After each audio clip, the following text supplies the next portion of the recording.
नमस्कार बच्चों, आज व्याकरण में हम पढ़ेंगे वाक्य। पहला एक प्रश्न हमारे दिमाग में आता है कि वाक्य किसे कहते हैं। तो जैसा कि मैंने पहले आपको बताया है कि भाषा की सबसे छोटी इकाई वर्ण से बनता है शब्द और फिर शब्दों के क्रमबद्ध तरीके से जोड़कर लिखने से बनते हैं वाक्य।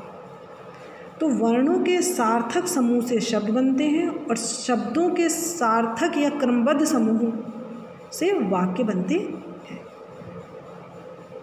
वाक्य में व्याकरणों के नियमों के अनुसार उनको लिपिबद्ध या क्रमबद्ध किया जाता है। वहाँ पे व्याकरण के नियम लागू होते हैं। अब वाक्य के द्वारा व्यक्ति अपने भावों विचारों को अभिव्यक्त कर सकता है, दूसरों तक पहुंचा सकता है, दूसरों को अपने विचारों को बता सकता है, परंतु इसके लिए माध्यम होगा वाक्य। जैसे कि परिभाषा है, विचारों एवं भावों को पूर्ण रूप से प्रकट करने वाले सार्थक समूह के व्यवस्थित मेल को वाक्य कहते हैं। दो चीज़ें यहाँ पे है, सार्थक समूह भी हो और व्यवस्थित मेल भी हो, यानी कि जो वर्णों को सार्थकता हो, उसमें जो वर्ण हो उनको ढंग से अरेंज किया गया हो और जो शब्द बने उनको ढंग से रखा गया हो, यानी कि शब्दों के व्यवस्थित समूह के द्वारा ही वाक्य बनेंगे। अगर हम व्यवस्थित नहीं रखेंगे तो अर्थ का अनर्थ हो जाता है। अब हम दूसरे स्टेप में आते हैं, वाक्य के अंग। अब वाक्य के अंग और वाक्य के भेद, देखिए यहाँ पे ये दो चीज़ें बहुत समझने वाली हैं। वाक्य के अंग और वाक्य के भेद। वाक्य के अंग दो होते हैं और वाक्य के भेद भी दो होते हैं। तो यहाँ थोड़ा सा संशय की स्थिति आ जाती है, आप लोग समझ नहीं पाते हैं। तो वाक्य के अंग, जब अंग की बात किया जाए तो हम कहेंगे वाक्य के अंग दो होते हैं, उद्देश्य और विधेय। एक उद्देश्य होता है, एक विधेय होता है, यानी जिसके विषय में कुछ कहा जाता है वो उद्देश्य होता है, और जब उद्देश्य के विषय में कुछ कहा जाता है तो वो विधेय होता है। जैसे धोबी कपड़े धो रहा है। धोबी क्या है? उद्देश्य है, इसके विषय में कहा जा रहा है, क्योंकि कपड़े कौन धो रहा है। अगर हम प्रश्नवाचक लगा देंगे तो हमें एक प्रश्न बनेगा, कपड़े कौन धो रहा है। और मैंने अभी बताया भी आपको कि उद्देश्य के विषय में कहा जाता है। उद्देश्य वो होता है जिसके विषय में कुछ कहा जाता है। तो कपड़े कौन धो रहा है? धोबी धो रहा है। तो यहाँ पे उद्देश्य हमारा होगा धोबी। और उद्देश्य के विषय में जब कुछ कहा जाता है, धोबी क्या कर रहा है, फिर एक प्रश्न बनेगा, धोबी क्या कर रहा है? तो क्या कर रहा है? कपड़े धो रहा है। यानी जो उद्देश्य है, उद्देश्य के विषय में कहा धोबी कौन सा काम कर रहा है, प्रश्न बनेगा तो कपड़े धो रहा है। तो यहाँ पे कपड़े धोना हो जाएगा विधेय। तो ये चीज़ यहाँ पे स्पष्ट हो गई। अब हम आगे आते हैं वाक्य के भेद। वाक्य के दो भेद होते हैं, रचना के आधार पर वाक्य के भेद और अर्थ के आधार पर वाक्य के भेद। रचना के आधार पर वाक्य के भेद तीन होते हैं, सरल वाक्य, संयुक्त वाक्य और मिश्रित वाक्य। सरल वाक्य, संयुक्त वाक्य और मिश्रित वाक्य। अच्छा, थोड़ा सा हम आपको उद्देश्य की परिभाषा भी बता देते हैं, जिसमें कि आप और भी क्लियर ढंग से समझ लीजिएगा। वाक्य में, जैसे मैंने इसमें बताया भी है, वाक्य में जिसके बारे में या जिसके विषय में कहा गया वो उद्देश्य हो गया, और उद्देश्य के बारे में जो कुछ कहा गया वो विधेय हो जाता है। अब हम फिर से अपने सरल वाक्य और वाक्य के भेद पे आ जाते हैं। वाक्य के दो भेद हैं, रचना के आधार पर, अर्थ के आधार पर। अब रचना के आधार पर वाक्य के तीन भेद हैं, सरल, संयुक्त और मिश्र। सरल, जैसा कि बात से ही स्पष्ट है, सरल वाक्य। तो सरल वाक्य वो होते हैं जहाँ पर एक उद्देश्य होता है और एक विधेय होता है। सरल वाक्य वे होते हैं जहाँ पर एक उद्देश्य होता है और एक विधेय होता है।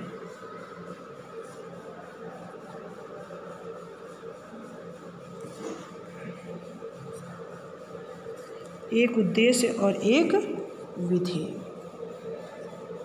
ठीक है, तो जैसे राम दौड़ रहा है, राम दौड़ रहा,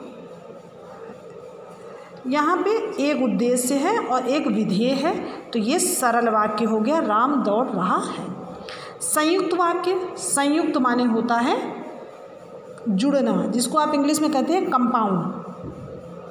जब दो या दो से अधिक सरल वाक्य किसी संयोजन के साथ जुड़, संयोजन और, किंतु, परंतु, जैसे इस तरह के संयोजन शब्द होते हैं, संयोजक होते हैं, इनके साथ जुड़ता है तो वहाँ पे होता है संयुक्त वाक्य। जैसे दादी बाजार गई और वर्षा होने लगी, दादी बाजार गई और वर्षा होने लगी। उदाहरण पे बच्चों मत जाइएगा, उदाहरण ये हम कुछ अपने मन से बताते हैं आपको, तो आपके बुक में जो हो उसको आप देख लीजिएगा। तो ये संयुक्त वाक्य है, जब दो या दो से अधिक सरल वाक्यों को किसी संयोजक के द्वारा जोड़ दिया जाता है तो वहाँ पे संयुक्त वाक्य होता है। उदाहरण है दादी बाजार गई और वर्षा होने लगी, और जो है उसने दादी बाजार गई एक सरल वाक्य हो गया, वर्षा होने लगी दूसरा सरल वाक्य था, परंतु और के द्वारा दोनों जुड़ गया तो एक जैसी बात हो गई, तो यहाँ पे हो गया संयुक्त वाक्य। अब हम मिश्रित वाक्य पे आते हैं। मिश्रित वाक्य दो वाक्य या दो उपवाक्यों से मिलकर बनता है। दो वाक्य होंगे उनसे मिलकर बनेगा, या दो उपवाक्य होंगे उनसे मिलकर बनेगा। जैसे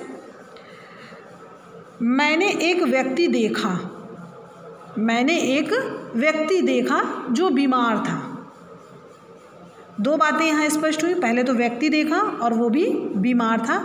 मैंने एक व्यक्ति देखा जो बीमार था, तो यहाँ दो बातें स्पष्ट हुई। मैंने एक व्यक्ति देखा जो बीमार था, तो दोनों बातें अपने में जुड़ती भी हैं और नहीं भी जुड़ती हैं, तो यहाँ पे संयुक्त वाक्य की बात है। जैसे दो वाक्यों या दो उपवाक्य आपस में जब मिलते हैं तो वहाँ पे मिश्र वाक्य होता है।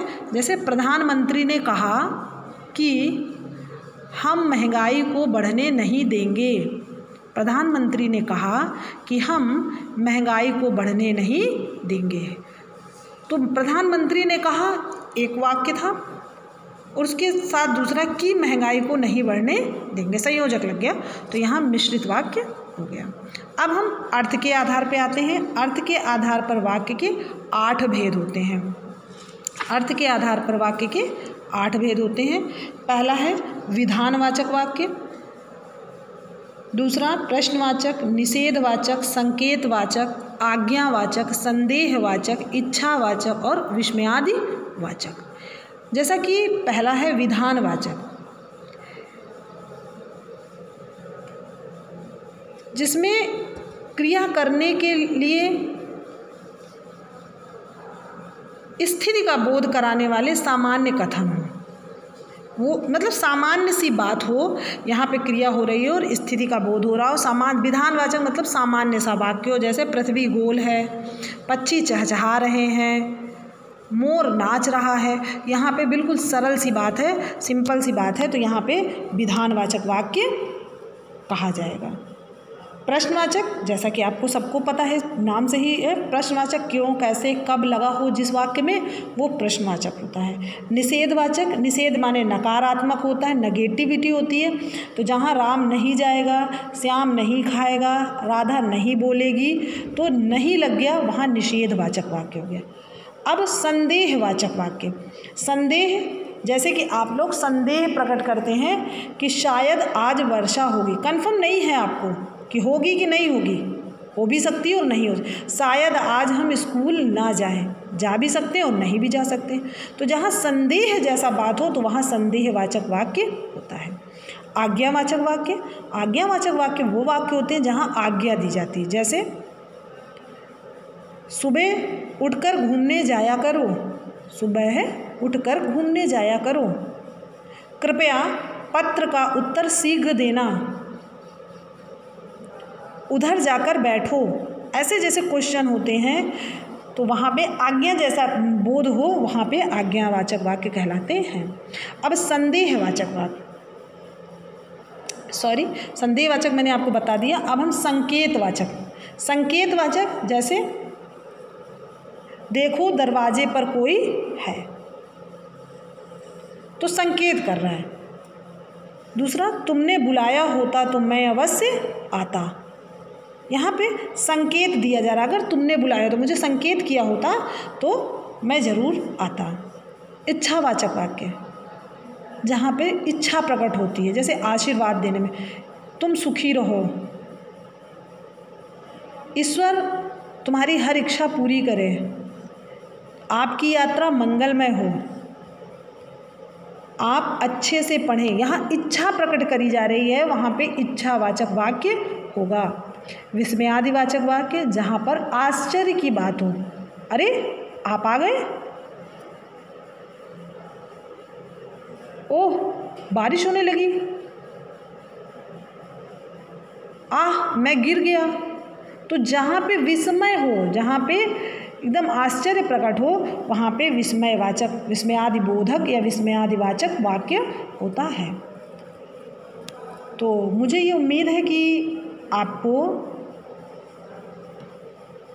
वाक्य चैप्टर जो आपके पाठ्यक्रम में है आपको अच्छे से समझ आया होगा। एक बार मैं समरी टाइप में आपको दोबारा से रिवीजन करा देती हूँ। शब्दों के सार्थक समूह को वाक्य कहते हैं। वाक्य के दो अंग होते हैं, उद्देश्य और विधेय। वाक्य के दो भेद होते हैं, रचना के आधार पर और अर्थ के आधार पर। रचना के आधार पर 3 भेद होते हैं, सरल, संयुक्त और मिश्रित। अर्थ के आधार पर 8 भेद होते हैं, विधानवाचक, प्रश्नवाचक, निषेधवाचक, आज्ञावाचक, संकेतवाचक, संदेहवाचक, इच्छावाचक और विस्मयादिवाचक। अब आपके प्रश्न जैसे भी बने, प्रश्न बनेगा वाक्य किसे कहते हैं, तो आप बता देंगे सार्थक समूह को वाक्य कहते हैं। उद्देश्य और विधेय किसे कहते हैं, जिसके बारे में कुछ कहा जाए वो उद्देश्य, और जो उद्देश्य के बारे में कुछ कहा जाए वो विधेय। रचना के आधार पर वाक्य के कितने भेद होते हैं, अर्थ के आधार पर वाक्य के कितने भेद होते हैं, तो ये आप आसानी से कर सकते हैं। धन्यवाद।